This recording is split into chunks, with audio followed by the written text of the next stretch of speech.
बताया भी नहीं था। लोग नहीं जानते थे कि यह परमाणु परीक्षण होने वाला है। लेकिन ये जो इस बार उपलब्धि हमारे वैज्ञानिक हासिल करने वाले हैं, ये इस बात को तो हम पूरे देश में नहीं पूरी दुनिया में बता चुके हैं। और सिर्फ भारत के 140 करोड़ लोग नहीं, पूरी दुनिया के बड़े बड़े देश, दुनिया के बड़े बड़े वैज्ञानिक, दुनिया के लोग, दुनिया का मीडिया, वो सब लोग इस वैज्ञानिक उपलब्धि का इंतजार कर रहे हैं। हम होंगे कामयाब, हम होंगे कामयाब, हम होंगे कामयाब एक दिन। Land on moon. Okay, that's going to be a great day for us.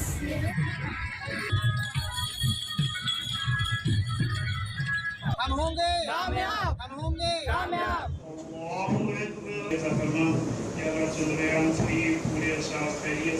ये पीछे स्क्रीन अभी से ऑन हो गई है और ये सारे बच्चे अब पढ़ाई नहीं कर रहे हैं, ये चंद्रयान की तैयारी कर रहे हैं लैंडिंग की, उसको देखने की, और उसका उत्साह भी दिखाई पड़ रहा है। आप बताइए किस क्लास के स्टूडेंट हैं, और जो चंद्रयान 3 है अब सॉफ्ट लैंडिंग होनी है, तो आपको कितना उत्साह है आपके मन में? मैं 12 क्लास का हूँ और बहुत ज़्यादा एक एक्साइटमेंट है, बहुत ज़्यादा प्राउड का मोमेंट है हम सब इंडियंस के लिए। चंद्रयान 3 सॉफ्ट लैंडिंग करेगा, साइंस के स्टूडेंट के तौर पे एक और ज़्यादा एक इंटरेस्ट आ जाता है इसमें। चंद्रयान की कामयाबी के लिए पूरा देश दुआ कर रहा है और ऐसे में तैयारी और भी है कि आखिरकार किस तरीके से लोग ज़्यादा से ज़्यादा इस अभियान से जुड़ पाएँ, जो कि निश्चित तौर पर एक ऐतिहासिक क्षण होगा हमारे देश के लिए।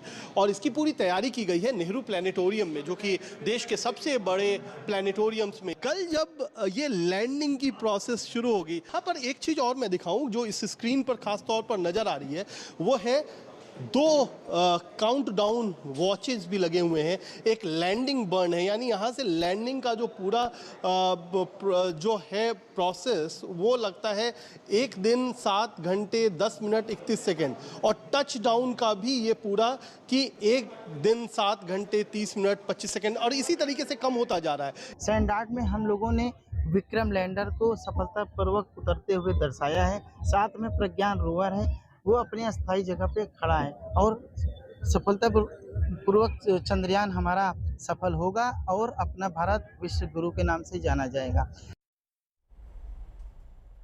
वैसे तो हम अपने देश में लगातार नकारात्मक बातें करते ही रहते हैं। हमारे देश में कोई ना कोई विवाद चलता ही रहता है, कभी धर्म के नाम पर, कभी जाति के नाम पर, कभी राजनीति के नाम पर, कभी आरक्षण के नाम पर। आपने देखा ही होगा, बहुत कम बार ऐसा होता है जब कोई बड़ी सकारात्मक पॉजिटिव खबर आती है और उस पॉजिटिव खबर को लेकर पूरा देश एक साथ एकजुट हो जाता है। इसलिए आज आप सबको भी बहुत अच्छा महसूस हो रहा होगा। नहीं हो रहा है तो आप देखिए कि कैसे हमारे देश के वैज्ञानिकों ने और कैसे इस चंद्रयान 3 ने हमारे देश को एकजुट कर दिया है। अब पूछिए कि चंद्रयान 3 की जाति क्या है, कौन सी जाति का है।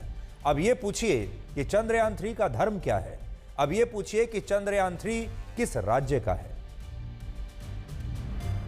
ये वो सवाल हैं। आपने देखा होगा हमारे देश की जो चुनावी राजनीति पिछले 76 साल से जो चलती आ रही है, वो हमें यही बताती है कि हमारे देश में लोग धर्म के नाम पर एकजुट हो सकते हैं, हमारे देश के लोग जाति के नाम पर एकजुट हो सकते हैं, हमारे देश के लोग व्यक्तिगत लाभ के नाम पर एकजुट हो सकते हैं, आरक्षण के नाम पर एकजुट हो सकते हैं, और नौकरी के नाम पर हो सकते हैं, और इस तरह के जो मुद्दे होते हैं जिन्हें हमारे देश के नेता आपके सामने भुनाते रहते हैं हर चुनाव में, और ये कहते हैं कि इस मुद्दे पर आपको एकजुट हो जाना चाहिए।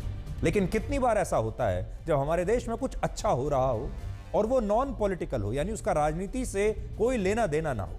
अब इसरो की क्या जाती है, जो संस्थान है, इसरो में जो वैज्ञानिक हैं उन्हें आप कैसे देखते हैं? वो भारत के वैज्ञानिक हैं, वो इसरो के वैज्ञानिक हैं। और इसीलिए आज हम आपसे कह रहे हैं कि ये एक ऐसा मौका है जो हर भारतीय को गौरवान्वित महसूस कराएगा। हर भारतीय को गर्व होगा जब वो इस ऐतिहासिक क्षण को अपने बाकी के भारतीय लोगों के साथ मिलकर बैठकर इसे देखेगा। इसलिए ये बहुत बड़ा क्षण है, ना सिर्फ विज्ञान के लिए, ना सिर्फ वैज्ञानिकों के लिए, ना सिर्फ इसलिए कि चंद्रयान 3 लैंड कर जाएगा और वो चंद्रमा से हमें बहुत महत्वपूर्ण डेटा भेजेगा। इसका एक दूसरा एंगल भी है, और वो एंगल ये है कि ये चंद्रयान 3 इस देश को एकजुट कर रहा है, इस देश को एक साथ इतनी खुशियां दे रहा है, एक साथ इतनी संतुष्टि दे रहा है इस देश के तमाम लोगों को, चाहे वो हिंदू हों, मुसलमान हों, सिख हों, ईसाई हों, चाहे मंदिरों में बैठे हों या मस्जिद में बैठे हों या गुरुद्वारे में बैठे हों या चर्च में बैठे हों, तमाम लोग एक ही चीज को देख रहे हैं और वो है ये चंद्रयान 3। इसलिए इस चंद्रयान 3 की जो उपलब्धि है ये विज्ञान की किताबों में तो हमेशा याद की जाएगी, स्पेस टेक्नोलॉजी की किताबों में, इतिहास में हमेशा याद की जाएगी कि ऐसा हुआ था। लेकिन एक और उपलब्धि चंद्रयान 3 की है और वो ये है कि चंद्रयान 3 इस देश के 140 करोड़ लोगों को ये भुलाकर कि वो किस जाति के हैं और किस धर्म के हैं, किस क्षेत्र के हैं, उन्हें एक साथ एकजुट करने में कामयाब रहा है। तो मैं इसे चंद्रयान 3 की सबसे बड़ी उपलब्धि मानता हूं। अब आपको कुछ पुरानी तस्वीरें दिखाते हैं, आपको फ्लैशबैक में लेकर जाते हैं, ब्लैक एंड व्हाइट के दौर में लेकर जाते हैं, जिन्हें शायद आप भूल चुके होंगे, लेकिन कुछ लोग हैं जो नहीं भूले हैं, खास तौर पर हमारे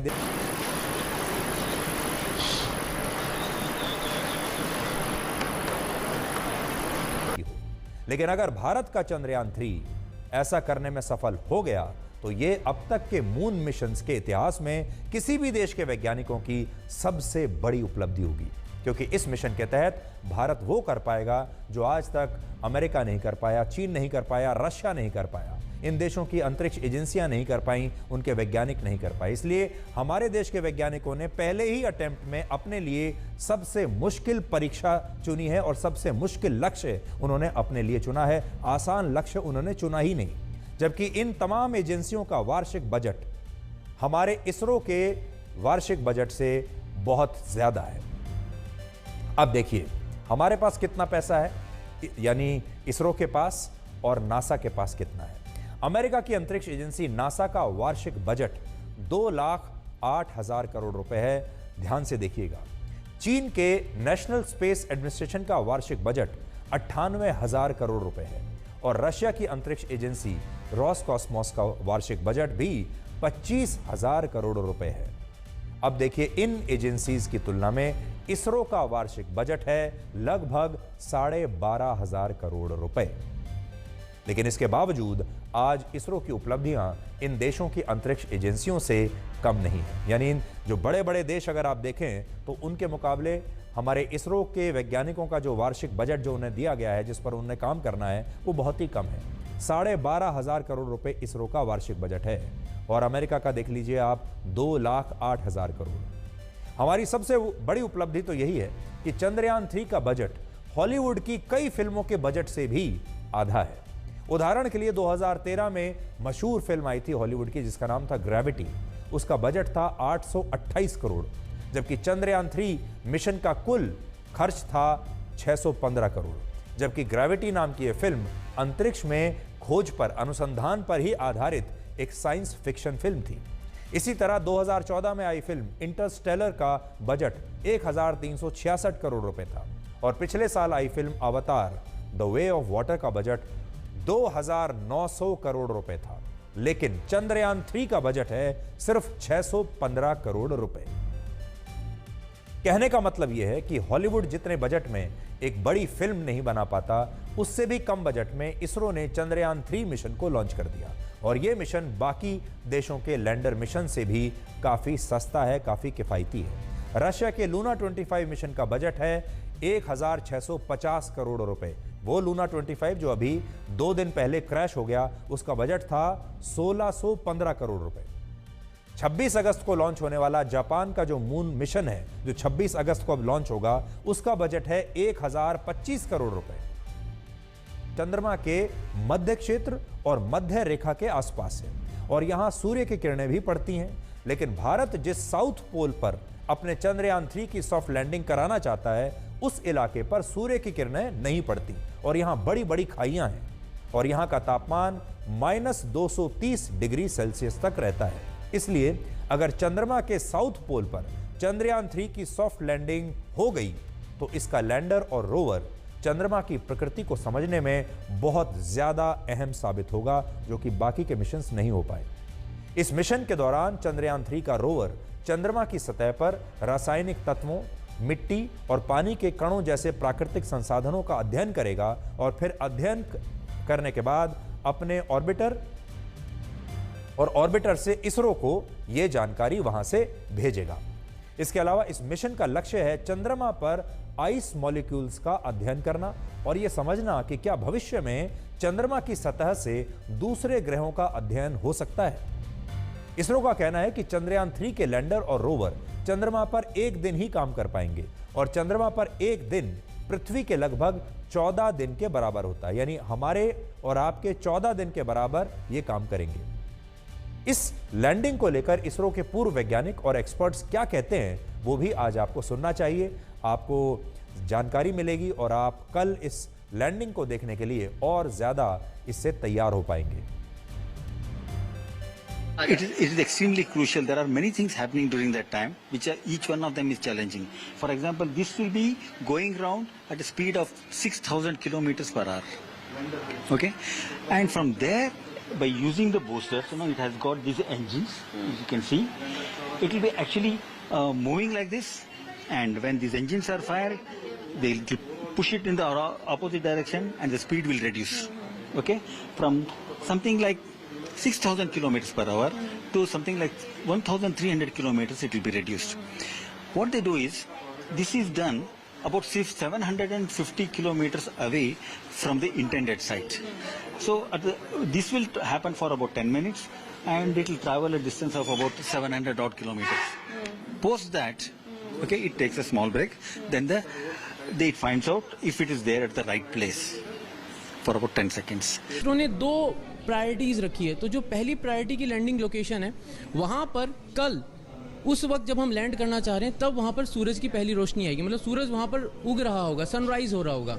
जो हमारी दूसरी लैंडिंग लोकेशन है, अगर कल कुछ गड़बड़ होती है, हम लैंड नहीं कर पाते और इसरो डिसाइड करता है कि ठीक है let's not take a chance और हम हमारी दूसरी लैंडिंग लोकेशन पे जाते हैं, तो वहाँ पर 27 तारीख को सूरज जो है सनराइज होगा। तो हम जब भी लैंड करेंगे वो टाइम होगा जब सनराइज हो रहा हो, क्योंकि लिमिटेशन ये है कि सूरज वहाँ पर 14 दिन तक दिखेगा। वो 14 दिन ही हमें पावर जनरेशन में काम आएंगे, उन्हीं 14 दिनों तक हमारा मिशन जो है वो एक्टिव रहेगा। इसरो के वैज्ञानिक और स्पेस एप्लीकेशन सेंटर के डायरेक्टर नीलेश एम देसाई ने यह कहा है कि अगर चंद्रयान 3 चंद्रमा पर लैंडिंग के लिए उपयुक्त स्थान का चयन